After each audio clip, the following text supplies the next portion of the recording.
Well, Ken, it's so nice to see you. Yes, thank you so much for inviting me. You're on the other side of the planet, and I'm just so appreciative for this opportunity and also this technology that connect us. Well, it's evening for me, it's morning for you, so I appreciate Yeah. you getting up earlier, seeing me, and even before hmm we hit record, we had a few laughs and shared some stories, which I love, and we jump right in.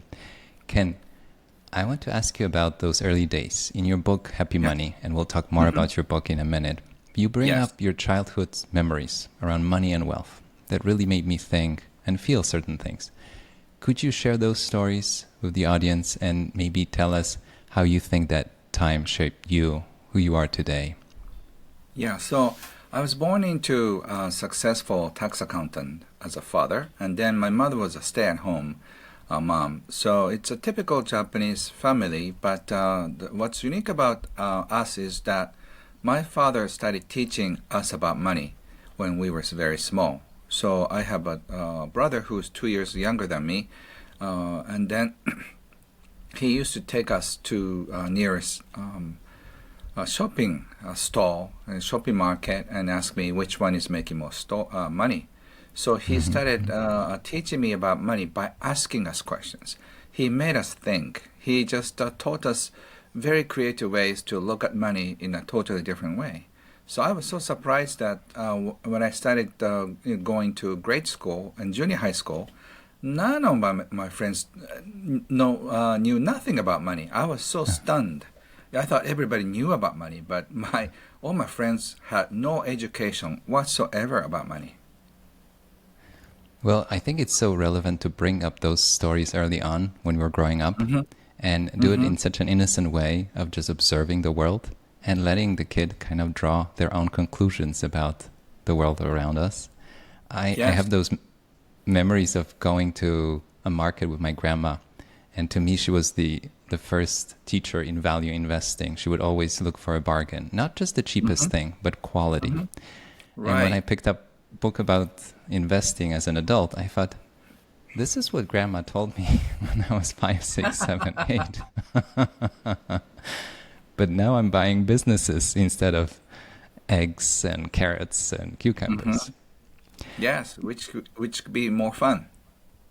Well, I think both are very helpful in life when you think about shopping and investing. But the principles, the philosophy, and even though it's almost like a habit, second nature, it was established very early on, and it's fun to look back and realize we got shaped by those experiences so early on.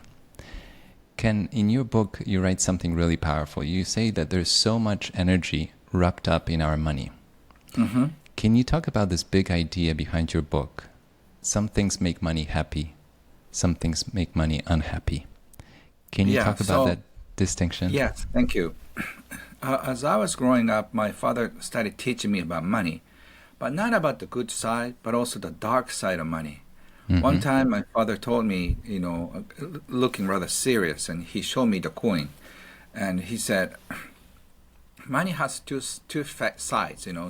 Usually somebody's face on it, right?" And then Right. he said, "One side is an angel, the other side is a devil." So, sometimes people smile when they receive more money, get a Mm-hmm. tip or get a salary. People are smiling.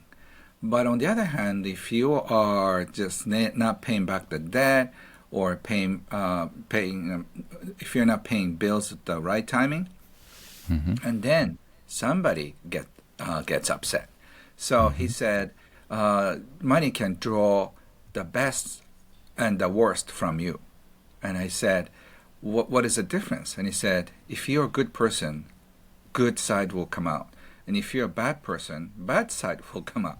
So I was like a little confused at the time. But now, after so many years, I know that money can make you smile and Mm-hmm. money can make you cry. So even though money is the same thing, I think money is neutral energy, but it can be happy money and it can be unhappy money. Happy money makes you smile when you receive it and spend it, and unhappy money makes you feel squeezed and frustrated, and you get depressed or angry with the money that you circulate. So a good example is that when you go home, uh, do you do that with happy energy, or do you do that with a rather stressful energy? It's Hmm. it depends on what kind of money you made that day. If you made a lot of people happy and go home, you're carrying a very happy, beautiful energy. But if you come back home with frustration and anger and whatever happened in your workplace, if you're carrying that energy, you're carrying uh, unhappy energy home. Hmm. In my professional life, I manage money for wealthy individuals. And there was a story in your book that I could relate to. You mentioned how watching your father's clients, and imagine your clients later on, you met people that were wealthy and unhappy, and wealthy Hmm. and happy. Hmm. And you kind of implied that those that were happy remained happy as the money grew, and the ones that were unhappy remained so despite the wealth growing. Can you talk Yeah. about that? So it's about how you live your life. If you try to control money, you'll be controlled by money. So unfortunately, 90% of us are a slave to money. We do Mm-hmm. anything, not illegally, but we do pretty much anything to bring food on the table for yourself and your family, which is okay.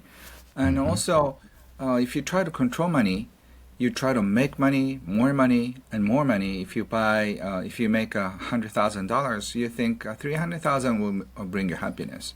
And if you make $1 million, and then you are surrounded by friends who are making $5 million a year, and then your friends start to buy a private jet, and then one day you want to have a private jet too. So Right. there's no end to it.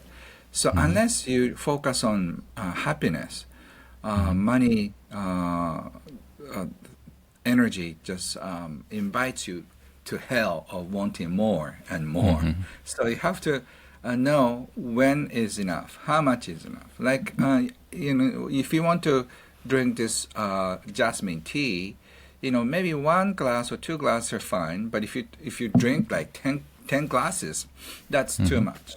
But if it's money, people want to make more money once they achieve financial independence. So you have to really know how much is enough for you to stay happy. When I was reading that part of the book, it made me think that you have to choose happiness before even the money comes. You Yes, can't make it a conditional situation where I'll be happy once I have that kind of money, right? That's that's what I so was true. thinking.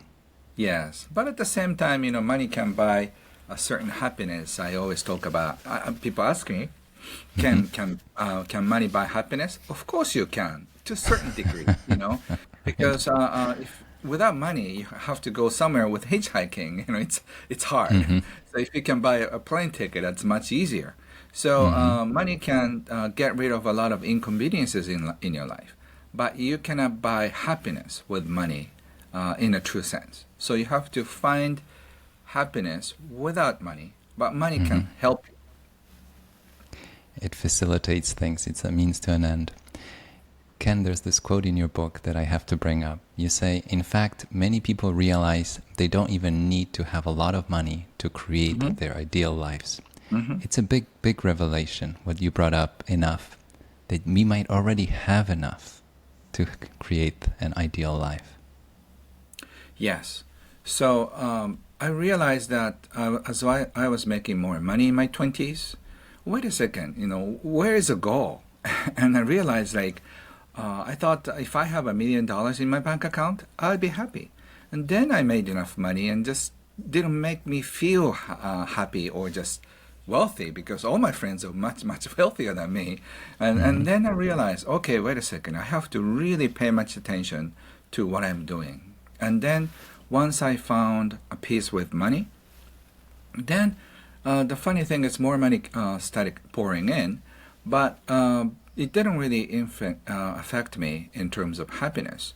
All I Mm-hmm. need is just a place to lie down and food on the table and a happy family and friends and Mm-hmm. some work that you really enjoy.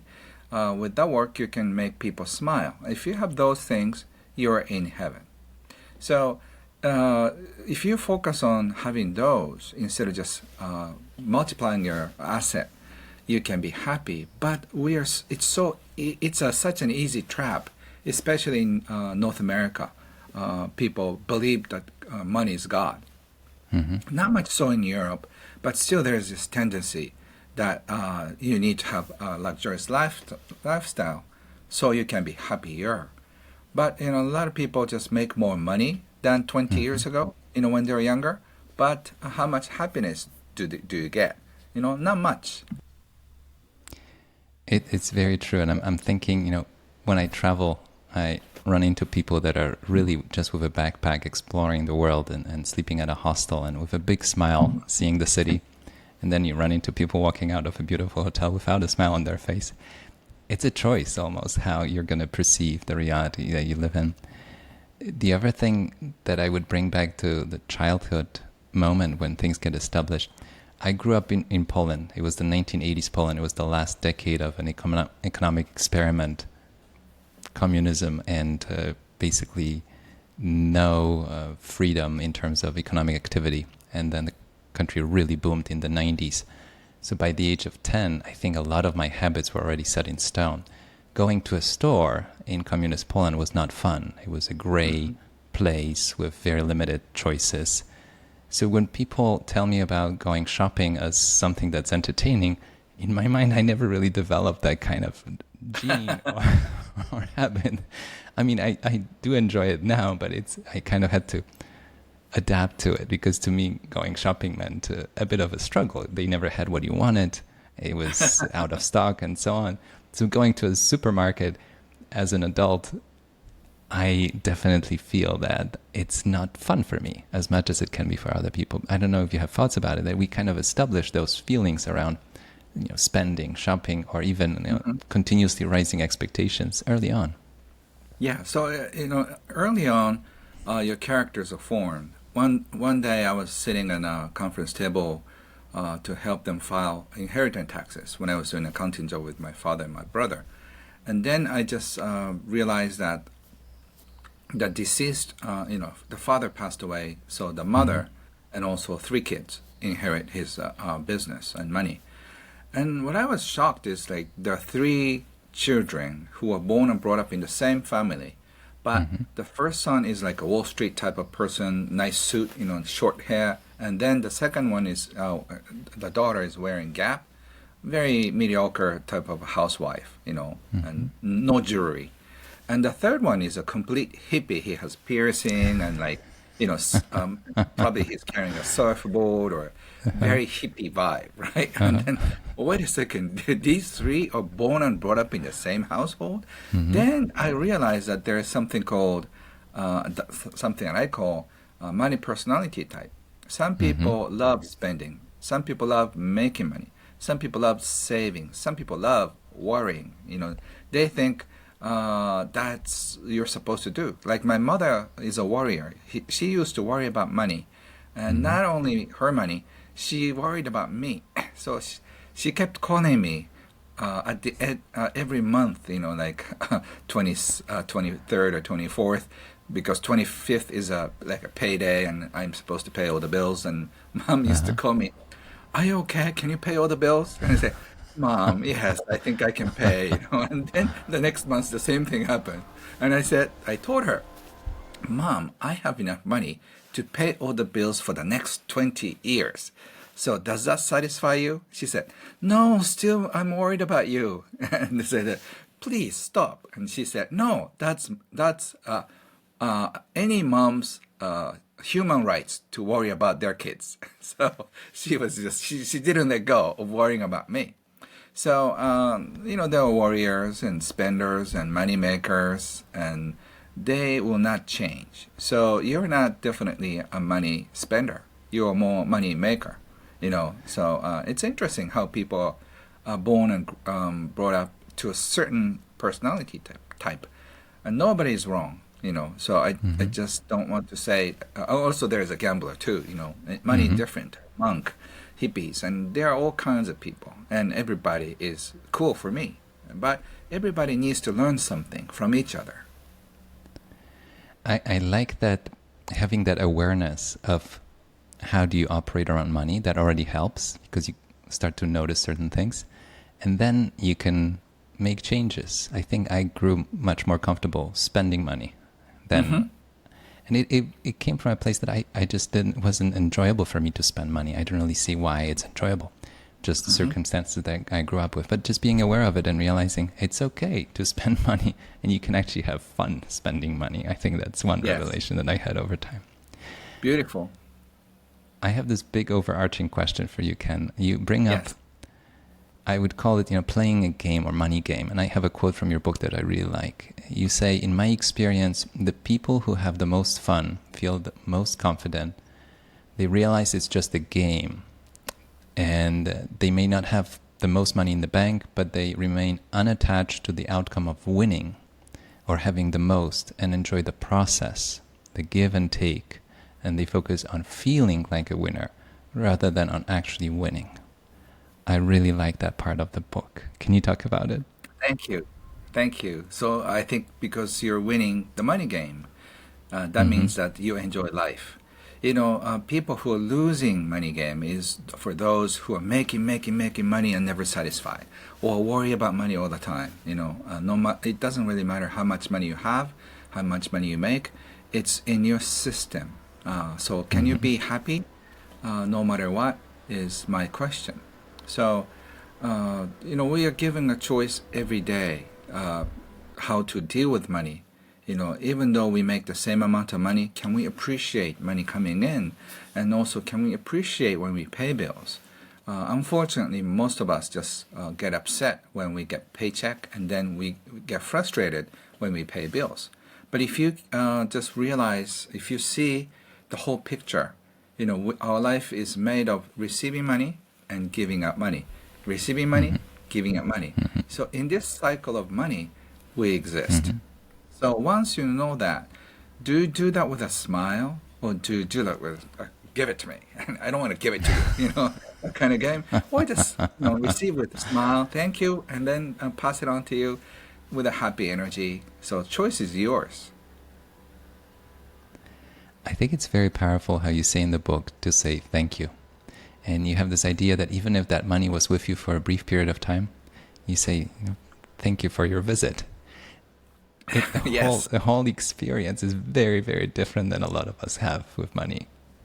Yes. So I enjoy money so much because for one thing, I have a lot of friends coming in, and then many of my money friends stay here for a long time. And then when the time comes, I ask my money, where do you want to go? And then my money answered. I have a weird chat with money. So my money said, I want to go to Cambodia to help orphan kids. Like, okay, you go. And then I want to just and help this company grow. Okay, you go. I want to just give just my staff a happy smile. Okay, you become a bonus. And then go. So all the money who just left me are the happy energy. I see almost like an angel. So they're flying out, but like that. And then bless everybody on the way. And then I always say, thank you for staying with me, angels. Just come back to me as fast as possible with so many friends. And then so this angels just blessing everybody and then come back. That's how I feel about money. It's a beautiful image to think about money like that. Not something that you have to keep in a box, in a vault, protected so nobody touches it. It's a flow. It comes and goes. It's an energy flow. And when you think about what you get in exchange for it, services, dinner, flight, or maybe you put a smile on somebody's face, helping them out in some way. There's a flow to it, and I really like that image. The other thought I had about this part of the book was the infinite and finite games. I don't know if you know James Carse's book. You might be familiar with it. But it's this idea that we play two different kinds of games in life. That book really changed the way I look at many aspects, not just investing. And great example of an infinite game is friendship. You can't really win or lose friendship. You want the friendship to last, right? You contribute to it. You hope that your friend contributes to it. We nurture them. We nurture it, right? Marriage, all kinds of relationships. And finite games, it's a game of chess or football or anything where you have a score. You won, I lost. It's over. And it's fascinating how many games we could play as infinite games, including the game of money, instead of Mm-hmm. seeing it as a finite game, I won, you lost. Is that how you feel? Yes, my friend's mother passed away with only like $8 in her bank account. She was a Mm-hmm. school teacher. She calculated, just roughly speaking, how much it's going to cost for her to be in the hospital, and then she divided what she had to like six grandkids. Probably like a few $1,000s, not so much. And then she passed away. So she calculated all the money for funeral, the bill for hospital bills, and then when my friend just cleaned up all the bills, she had only like $8 in the bank account. Mm-hmm. I think that's how master dies. That's how a master of money dies. Mm-hmm. That is so beautiful that not many people can die with zero. Because we accumulate, and we are so afraid of money. So we cannot die with zero. So I think, to me, that's my hero, or heroine, that she just can let go of money so easily and die Mm-hmm. in peace. And there are also other people, my friend's father, who just was hospitalizing at the age 84. And the first thing he said to his son is like, "Are we okay with hospital bills?" You know, and then at the age of 84, still you have to worry about the hospital bill. How sad Mm-hmm. is that? Mm-hmm. Like give anybody a break once they reach 80, but the money Mm-hmm. game does not let you do that. So you either accumulate enough or to be financially free, or you're surrounded by beautiful people who support you no matter what. Uh, Either way, you can be free of money gain. But otherwise, you'll be stuck in this, keeping score until you drop. Mm-hmm. And it doesn't sound like fun. And your book is about having fun with the process and actually enjoying the flow. Yeah, yeah. So, the reason why I'm not worried about money is that I have many good friends who are, and some of them are wealthy, some of them are not, but they will just make sure I will not fall. When I fall, they'll just catch me. And there are Mm-hmm. so many friends and my students who would take bullets for me. And Mm-hmm. they are so protective of me. So when something happens, which is so unlikely because I have no debt and I have lots of money coming in, and then at this time, like as long as I'm in Japan, I have no chance of getting sued. Mm-hmm. If I were in America, maybe getting a lawsuit, and then that could wipe me out. But as long as I'm in Japan, I'm a happy. I have a happy life. So, but in case I lose everything, Mm-hmm. all my friends will make sure that I'll be okay. So I'll just start visiting my friend number one and ask them to let me stay for 1 week. And I can do the second week with my second friend. And I realize I have more than 50 friends. So after about staying 50 friends for a year, I can come back to my friend number one and just ask, how are you I doing? like Can I stay another week? So I'm financially independent for the rest of my life without any money. I like the way you think. You can come back after the 50th friend. You mentioned that your mom was worried about you and your money. Were you ever worried about money at any point in your life? I was more worried about the situation that I cannot pay all the bills for my Mm-hmm. staff members, for example, or the bills Mm-hmm. I promised. Because one time, I believed in giving. I read somewhere that what you give, you receive. I thought, that's a lie, and I wanted to prove it. It's a lie. So Mm-hmm. I started giving away my booklets before I became an author. So I printed 3,000, 5,000, and whoever wants a copy from me, I used to give it to people. Now, I have a digital copy, so it doesn't cost me anything. But those days, I gave away the physical booklets to anybody who Mm-hmm. wanted a copy.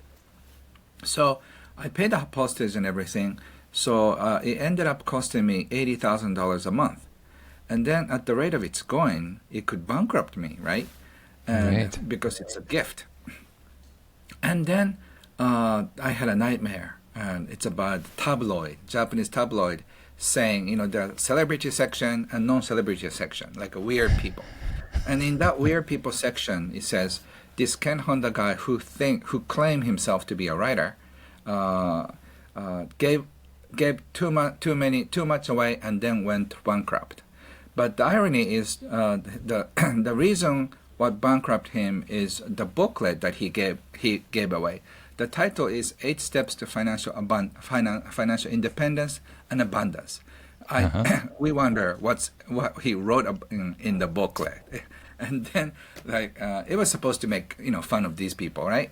And then, if you are a normal person, when you wake up, you just call up your secretary, say, stop all the operations. We'll just quit the giving. But when I woke up, I just felt so happy and I just started laughing. Wow, that's fun. Okay, I'll just keep doing it till I drop and see how it goes. So I kept on giving, and my investment grew. Like a few of the companies went public and stuff like that kept happening. And then I was okay. And since then, I just don't worry about money because I know there will be a path. I know there will be people who help me. I know there's creative ways. I've been running my company for almost 30 years, right? I've been in business since I was 20, so I just 35 years of experience, and all these years I made profit. So that's how I never borrowed any money from bank. I paid my real estate, all the houses in cash. So I'm just a very different. I live in a different set of financial world. But I didn't have to worry about money because there's always more income, more money coming in than I could spend. So when you just set up your life that way, you don't have to worry about money. It's a mindset of abundance. There's always a way. More is coming, and then you cannot spend so much, because you cannot eat 8 times a day, And you cannot buy, well, you could, but you don't want to buy 20 cars, and 10 houses. We'll come back to abundance, but I think to understand abundance, you have to talk about scarcity. And you bring up in your book the scarcity mindset. And this is the idea that there isn't enough in the world. And what's more to it, what you bring up in your book is, if you get it, I don't get it kind of mindset. And that leads to envy, and it's not the right way to look at it. Can you talk about that? Why the scarcity mindset is trouble? I wouldn't say it's a right or wrong way. You could look at things in a different way.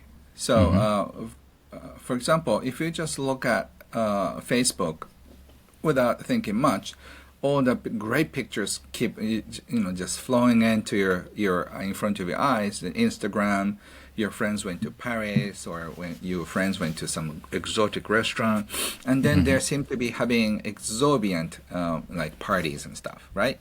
Or they bought some beautiful dress. So that make you feel like you don't have that. You're not worthy. I don't have a boyfriend or girlfriend. I don't have the house or the clothes or the car. It makes you feel dark, just jealousy, right? So instead of just looking at a world that way, you can use this mantra, I'm next. I like that. I'm next. Oh, I'm next. So when somebody's getting married, you can say, oh, I'm next, because it's getting close to you. If you want a car, you can say, I'm next. Do I want it? I'll probably pass, because I don't like sports car. You can get married with somebody, but I pass for now because I want to concentrate on this. So that doesn't make you unhappy. So whenever a good picture comes, you can say, I'm next, but do I want it? Oh, probably not. I'll pass, do I want it? And when you see something, I want that, then you focus your energy. For me, writing a book. A friend of mine wrote a book and became a national bestseller. And it just made me so I got, I want that. And then I asked him how he did it. And then I asked all the people how I can be a national bestseller. which I became a couple of years later. So there's something you want it, and you can get it. It's almost like when you see it, you can get it. That type of mentality. Once you just start looking at the world that way, it's almost like samples everywhere. Right. Do I want a car? No. Do I want a house? No. Do I want a vacation? Yes. I want to go to Poland. I want to go to the Eastern Europe. That is so exotic. I mean, by the way, Japanese people love European countries. So, when something just hits your heart and gets you excited, that's a direction you should go. I have a question about the super rich, but before I ask you about that, I Yes. want to explore envy a little bit more for a second. The reason Yes. I want to bring it up, as an investor, I see people make mistakes, and I think there's this belief that it's because of greed. And Yes. late Charlie Munger brought up that it might be envy. And it's fascinating, the concept itself, that somebody has it and I don't have it, or your neighbor is getting richer faster than you are. That mindset can get us in trouble in life and in investing. And I like your approach more, where you see this as one big tasting menu, where you see what your friends are enjoying and you say, Yes. I'm next. Yes. Yes. And also, you have to realistically measure or just figure out how big your money container is. I think everyone is born with a certain money container. So you have to just check how you're doing with that. In my life, in my lifetime, I don't think I'll become a billionaire. It's not my path. I'm going to sell millions of more copies, and I sold about 9 million copies. I could probably sell 10 million more. That could be my path, but I don't think I'll become a billionaire. I don't have what it takes, but I'm okay because I have more than enough, and then I have a billionaire friend who can that I can rely on when I wanted to start a big project. So it doesn't need to be under my name. So I know I can be. I'm already fairly wealthy, but I don't have to be super wealthy for that matter. And then once you can focus on what you need to do. I want to focus on giving away more than getting. So now my focus is very clear. So I don't need to spend too many hours and too much energy on wealth building. Instead, I want to focus my energy on more about philosophy building for the humankind in the future. So I'm very clear about that. So a lot of people, especially smart people, just haven't figured out how much they need for the rest of their life. Because, people seem to think, especially in their 30s and 40s and 50s, they can live another 20 years or 30 years. But an acquaintance of mine just passed away about 10 years ago. He was the owner. He was the owner of a public company, and then he had probably something like 400 or 500 stores, restaurant chain in Japan. And he was supposed to retire at the age 65. And after hitting age 65, his dream is to go visit all the museums, Louvre and Hermitage and New York Metropolitans and in the world, by luxurious boat. And he had the money, he had the time, but he refused to retire at the age 60. But the tragedy happened. He died of a heart attack at the age 60. He was thinking, he had 5 more years. But if he knew that he would die at the age 60, he probably retire at the age 55, because by then he was already a millionaire many times over. So he could start visiting all the museums, which he really wanted to do. But instead, he kept on building more restaurants, for the last 5 years of his life, which is tragic for me. So I encourage you, if you have more than enough, you should go just focus on what you really want to do. And if you don't have the financial background, why don't you focus on that as well? Because life is short. And I've interviewed many mentors. Probably you want to ask me about mentors later on. But According to my mentors in their 80s and 90s, you start feeling reluctant to travel when you hit 75. So Right. they said, Ken, you should go around the world by age 75 or 80, Even if you Hmm. fly business or first class, if you hit 75, it's kind of tiresome. So Hmm. go around the world while you're in your 50s. I was told that a few years ago. That's why I'm traveling around the world so intensively. I don't have a private jet, but it's okay. I have more time. So Hmm. I don't mind spending a few hours in an airport lounge and observe people. So everything is like my entertainment, right? So I enjoy what I do now. So I find it very fascinating for me. But a lot of people spend too much energy just Hmm. focusing on business and making more, even though they have so much already. It made me think of time and money. And I had Yes, Luca that Dallana that on is the show. my next book, the theme about time and money. I'd be very curious to read it and hear your thoughts about it. Two quick thoughts. First one, I had Luca Dallana on the show who talks about game overs. He's based in Italy and he was a guest twice. And he has this idea that really resonated with me when people say, live your life as if it was your last day. I Mm-hmm. don't think it really covers it, but he says there's a second part to it. Live as if you were to live for the next, 50 years.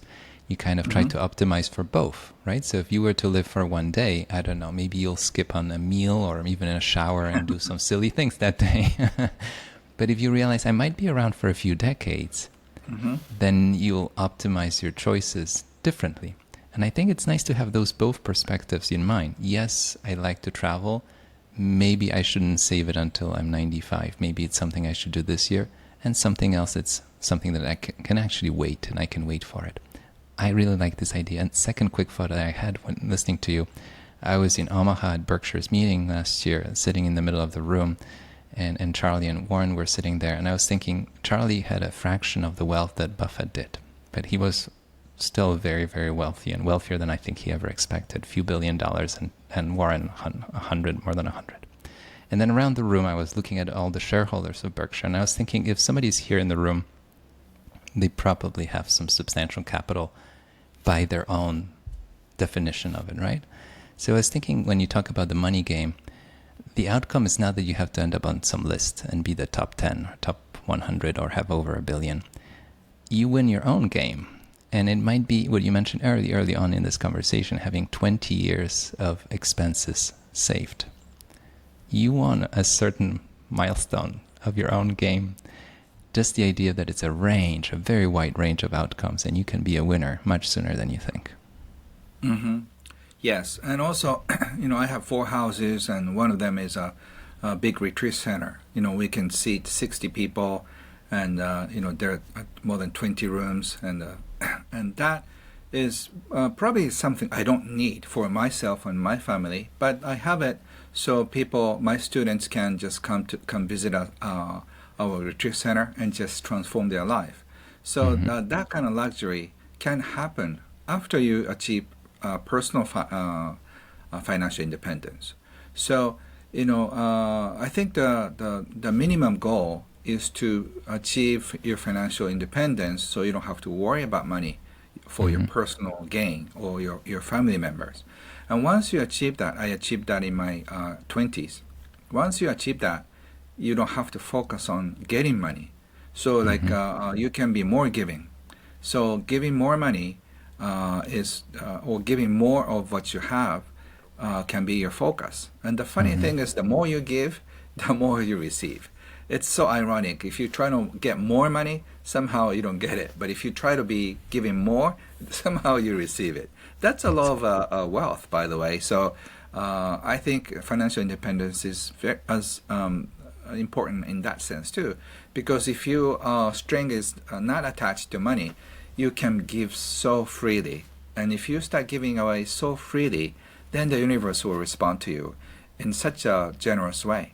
And then the more money you receive, you can give it to somebody else, or just you can donate, you can just invest, however you wish. And then you can experience more in your life. So I give I pay lunch and dinner for many people. I host events, and sometimes I invite 100 students, young students. And the other day I did a retreat for young students. I pay everything. They Mm-hmm. come, listen to me teach about money, and they're transformed, and they go back with totally transformed. I pay everything, the hotel and all the meals for 3 days, but the joy I had is so much. But the funny thing is that the last day I did the seminar, my publisher called me, and they're printing 20,000 more copies of my past books, which will Mm-hmm. pay the double cost of the entire thing. So I take it as like, okay, Ken, you got to do one more.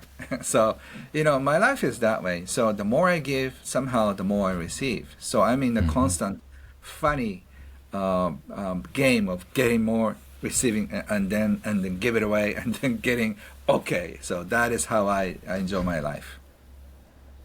And it keeps coming back, keeps coming back. Ken, Yes. I want to ask you about the super rich. We brought up billionaires in this conversation. You have a Hmm. quote that really made me pause. I work with wealthy families, wealthy individuals, and I observe and I learn and I see a lot about how they perceive their wealth. And there's a quote in your book that really resonated with me and made me think. You said that the super rich don't worry so much about money at the moment, Hmm. but they worry about their future. They Yes. admit that they're afraid their success may not last forever. Mm. Such a powerful statement. Yes, because worrying is about now. Worrying Mm-hmm. about is something in the future. Mm-hmm. There could be some bad lawsuits, or your company may go down, the investment could fail, or you could get attacked physically, or your Mm-hmm. kids may get kidnapped. If you start worrying about those things, there will be endless list of those. So unless you just focus on the present and enjoy the wealth in any Mm-hmm. way possible, uh, your mind will be stuck in this anxiety, and that's why people go into drugs and alcohol and other addictive stuff. So I think you have to really listen to your heart and Mm-hmm. what brings you joy. And unless you just keep listening to your heart, you get stuck in this getting more and more, so you feel secure. But Mm-hmm. real security doesn't come from money or just having four strong bodyguards, because that doesn't promise any safety in your life. Mm-hmm. Yeah, that's a great way of looking at it. Worry can get you in trouble if you have little, and it can get you in trouble when you have a Yeah. lot. Yeah, and the key is to be totally defenseless. You know, Mm-hmm. um, I want to talk about my mentor Wahei Takeda, who used to be called Warren Buffett of Japan. Once Mm-hmm. I visited his office and residence. It's a huge compound, and I thought, don't you expect like four strong bodyguards, or like maybe a police station in front of Mm-hmm. the house, and then heavily guarded, right? I mean, Japan is a safe country, but I kind of expect at least like one person security. But when I enter the compound, there's no camera, there's nothing. And then when I just go approach the place, it's an automatic door, and Uh-huh. there's like, no, it's not even locked. And then Wahei came out with a big smile and he said, "Welcome." And I asked him later on, "Why don't you have a security guard? Why don't you have like something, like a lock or a security system?" Right. And he said, even if you just put up all the defenses, think about the nuclear wars. They get smarter. So if they want to Mm-hmm. break into my house, they can. Even if I do everything. So I think I decided to let go of everything. So I'm in the total surrender. I have no defense. But the funny thing is, if you have no defense, there cannot be no there cannot be any attack. So no defense, no attack. That's why I don't even lock the door. And I go, Uh-huh. what? I didn't get it at the time. Now I'm sort of getting it, but Mm-hmm. still, he was in, very enlightened in that sense. Since you brought him up, and I definitely wanted to ask about him in a minute anyway, Can you share the story how you met him? You write about it in the book, and can you share some of the biggest lessons and conversations you Yeah. had with him? So, if you have, like, I know that sometimes they auction this right to have a private chat or dinner with Warren Buffett. Mm-hmm. So I had this opportunity to visit his office in Nagoya, where Toyota is. So there's a line about like 30, 40 people, still very private, right? And then I could ask one question to Wahei, and then what would you ask Warren Buffett if you can ask one question? So I asked him, what is the secret of money? And his answer, with a big smile, he said, that's a great question. He said, arigato your money. And then I got pushed up from the guy in the back. Oh, arigato your money? I mean, thank you money. Like, Uh-huh. thank you money? Is that the secret of money? Like, what is this? Uh-huh. I was lucky enough to be invited back a few weeks later. And I could ask him what he meant by that. He meant, arigato your money, meaning appreciating the presence of money in your life. When you appreciate it, it appreciates. So when you just really appreciate this glass, and then you can grow your love for this glass, for example. And if I love this so much, my wife will probably give it to me for my next birthday. It's actually this is a handcrafted one from Hokkaido. So the more you have a love for that, and you get it. So more you appreciate about money, more money will come into your life. More you appreciate about your friends, they will be nicer to you. They will bring another friends who would be like them. So Wahei said, once you start arigatoing your money, thanking your money grows. And he said, it's as simple as that. So, that's a boring question, sort of, like, it's such a common sense. So I started appreciating money, both coming in and going out. By doing that, my business grew, my books started selling like crazy. I sold 9 million copies of my books for the past 20 years. So all those things happened because I appreciate my books. I appreciate every little thing around me. So it's almost like a Zen practice that he taught me. And Wahei's teaching is very Zen. It's like you, Bogmi. He kept on asking me questions. So I used to bring, like, say, 5 questions to his office. And then when I went back home, I had 10 more questions. So he didn't teach me. He asked me questions. I'll probably have 10 more questions after studying today. I have no know. doubt. So you could be like that, master, for your students in the future, because you had the similar energy, like Wahei, because he's very peaceful. He always smile. He asked me weird questions, and that made me like think for like days and weeks and months. And then one day I get enlightened. Wow, that's what he meant. So my teaching style is very similar. I ask questions, and people say, "What? What does it mean?" It's all about the quality of questions that we ask. I think we can get places in life. Yes, and I think you can find your answers inside you. Exactly, and I think there are people like you, very generous out there, and this podcast has definitely showed it to me, that want to sit down and share their wisdom and lessons, and it's wonderful to be able to ask those questions and learn, and you had this opportunity. And thank you. And This is my joy. So I get to play Wahei Takeda, like a mini version, but this is my joy to spread out his teachings and my knowledge or my wisdom that I learned from many mentors. So this is my paying it forward, in a sense, because they made me wealthy and happy, and just so helping more people is almost like paying it back to them. And I'm respecting them for their teachings and wisdom. So then whoever is watching this or listening to this will get the benefit out of it. And if you can transform your relationship with money, it'll really change your life. If you stop worrying about money or the future, you will be nicer to your partner, your kids, your friends, and customers and clients. Once you are free from money worry, you realize how devastating it was.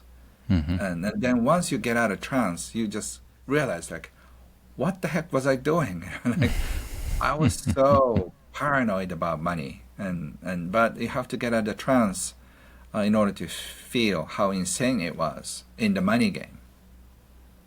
I agree. You have a quote from Wahe in your book that there is no end in the money game. And you Yes, propose a way out of the money game. Can you talk about yes, that? yeah. So there are two ways, either emotionally free from money game and also physically from money game. I recommend both. But Hmm. to get out of the money game financially, it takes some time because by understanding how money works, you need to have money IQ and money EQ, Hmm. money intelligence and money emotional intelligence. You need to have both, and it takes some time to develop that. Hmm. And at the same time, getting out of money game emotionally, it's a little bit easier in terms of time. But you have to focus on your feelings. And what kinds of feelings have you had about money? Is that the negative one or the positive one? You need to kind of like check your inventory of feelings. Mostly, unfortunately, we have associated money with negative feelings. So we get frustrated, we get upset, we get sad, we get desperate, and we get sad over money. So Hmm. once you recognize what kinds of negative feelings we have around money, then we can start healing them. So by healing the negative feelings around money, Hmm. and then you can associate money with more of a positive feelings. And Hmm. if you can just do that, you can be more welcoming to money. Because from a money's perspective, you have this love and hate relationship. So on one hand, you say, "Come on, money, come to my house," but at the same time, you're saying, "No, no, no, please don't come because you could be causing a lot of trouble." So like, can I come into your house or not? So we, as much as we love to have you at our house, we don't want you to be in our house. I can see that. We talked about the money flow throughout this conversation, and I had this note from your book about money being slow. And the reason I Hmm. bring it up, the kind of money I manage, I would call it slow money, very patient Hmm. money. And you say that slow money is good for business and good for life. What does slow money mean Yes. to you? Fast money is a busy money. Hmm. Like a friend of mine who invests in cryptocurrency, and then the cryptocurrency goes high up and then high down. So Hmm. he is a more of a gambler type. And if you are a slow investor, like a friend of mine who started investing like 6 years ago, and now it's worth millions of dollars, but he doesn't pay much attention because he holds on Right. for the next 10 years. And if Hmm. if the cryptocurrency goes down to zero, he's okay because he has other assets. So the wealthy people tend to think that way uh, because they always think of a long term. Hmm. The way I have sold millions of copies of my books is that I've been thinking about this in a long term, long term business. So the more people I touch, the more people respond. So that's why my books keep selling well for the past two decades. So fast money or easy money is something like you want to make it, you want to get it very Hmm. short, like at the Hmm. shortest time possible. So those guys go into trading. So they try to make a killing out of something. Could be a cryptocurrency, could be a stock market, or currencies or futures, whatever that is. Quick money comes and goes so fast. So you Hmm. have to be careful. My mentor Wahed Takeda built his fortune by selling cookies for babies. Hmm. And so every package he sells about 20 cents. So there are like 40 cookies or so. So he must have made like zero point 0.5 cent per one cookie, Cookie. but he sells billions of cookies. That's why he became a wealthy man. But a lot of people just try to think that I can be wealthy in 2 days. You could Hmm. be, but you could lose your fortune in 2 days too. So when That's you true. build something slowly, slow wealth will not disappear in seconds. When I think of slow money, I'm thinking of a very long-term horizon. And with the Yes. families I work with, we talk about an infinite investment horizon. They're building something for the next generations to enjoy. There's this saying of planting trees for other people to enjoy, a very Yes. powerful idea. Yes. So if you can do that, and then you have a very strong base.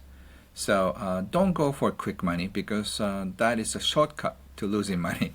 And if you want to lose money, that could be one way of doing it because it's almost like contracting with the devil. You know, if Hmm. you win a card game, the devil will make your money. The devil will make your money double Hmm. or triple. But once you lose, the devil will take everything away from you. So you can probably keep winning for 10 times or 15 times or 20 times if you're lucky and smart.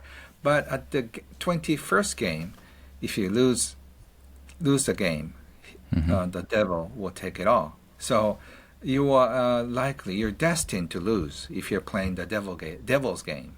So you have to build strong foundation with money EQ and Hmm. build a financial fortress on money IQ. And if you have both of them, and then you don't have to worry about money, you can enjoy wealth and you can help other people with the wealth and the revenue that your wealth generates.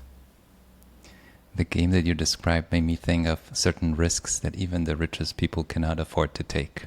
If the outcome Hmm. is zero, with one of the scenarios, whatever the game is, it might not be worth playing. Ken, I'm very curious about your definition of success, and I'll ask in 1 minute. But before that, I'm curious about inherited wealth. Hmm. Families I work with very often have inherited wealth. And you mentioned how there is a certain guilt around inherited wealth. But then Hmm. you also talk about the flow of happy money that can cross generations. And you tell a story Yes. in the book. Can you talk Yeah. about that? So this is a story that I've heard from my friend, who is a third generation businessman, and then his grandfather was a big tycoon, but Mm-hmm. his father, the tycoon's son, was Mm-hmm. not so smart, and the grandson, he's okay, but he's not as smart too. So he Mm-hmm. lost his business, and he sold everything. He used to live in grandfather's big mansion, and he to a small apartment. One day he got visited by an old man who claims that he was working for his grandfather. He hired a detective because he heard the story that his mentor, who taught him everything about business and money, his grandson went bankrupt and then filed bankruptcy and disappeared. So this wealthy individual, student of his grandfather, uh, paid money to hire a detective to find where his mentor's grandchild's house is. And Mm-hmm. then he visited with a big sukiyaki set, the beef and the vegetable in it. And then he wanted to thank him, this young businessman, for all the things he learned from his grandfather. And he Mm-hmm. talked about his grandfather, how great he was. He took me when I was 13, and he started teaching me about business manners, business code, business skills. That's why I ended up becoming successful because of your grandfather. And then I heard your father is not such a good businessman. I was worried about that, and then you lost everything. And Uh-huh. in business, you win and lose sometimes. So don't get discouraged. You're young, and you're smart, and you're a nice Mm-hmm. guy. So just eat this sukiyaki, and then just get your energy high, and then enjoy your next step. And then his family was so happy because they haven't eaten this luxurious sukiyaki set for a while. And when they're finished eating, at the bottom of the sukiyaki set in a box, there was this envelope. And there was this check say thank you. And there was a big chunk of money that he could buy a house with the money. And there's a letter saying that thank you so much. I couldn't pay back to your grandfather, so this is my appreciation to him. And so my love and respect for your grandfather. Please use the money to start a business over. And then this grandson, studied his business, and he became very successful afterwards. So I think it's a beautiful story of how your grandfather can leave not the money, but the legacy. So I'm hoping I'm doing the same thing. I may not leave much money for my daughter, but my daughter or my daughter's child in the future will get the benefit. Oh, you're Ken Honda's grandson. I'm going to take you for lunch because my father studied business because of your grandfather's book. I'm kind of imagining the story that whatever you do or who you are will just pass down to generations.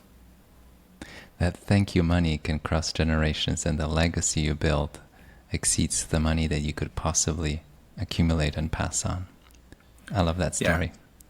Yeah. So I think I want you to just start thinking how you just impact the world, not only right now, but also the people, because their kids will start talking about you. And it happens to me already.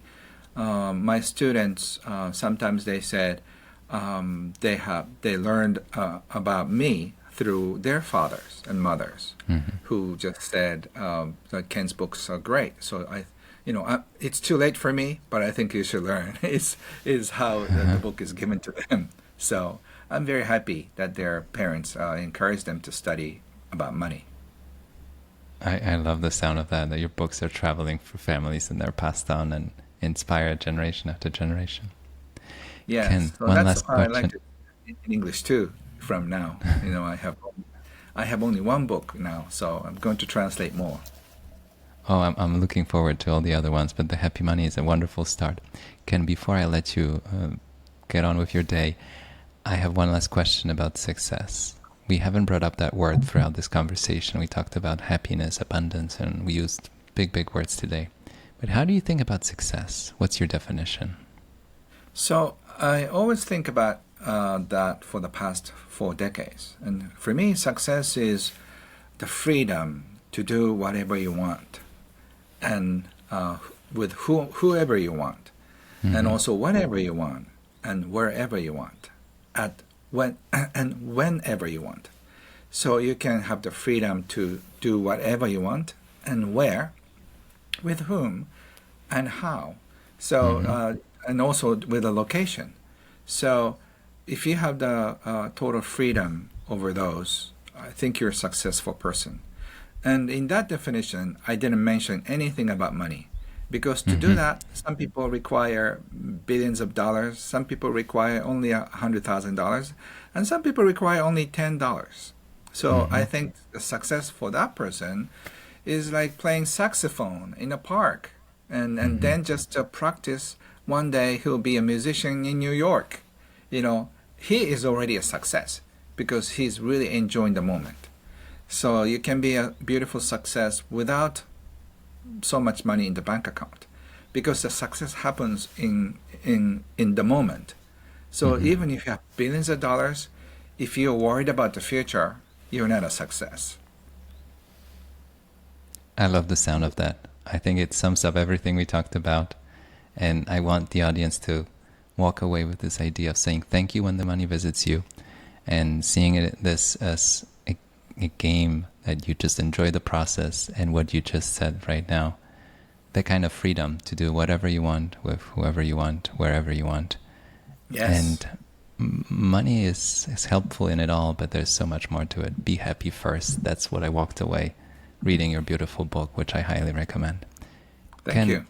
You've been so generous today. I want to thank you one more time. What a wonderful conversation, and I appreciated every minute of it. So thank you again for your time today. Thank you so much. And for those of you who are watching this, I'm just sending you lots of my blessings and also happy money energy for you. I love it. I love it. Thank you so much. Thank you.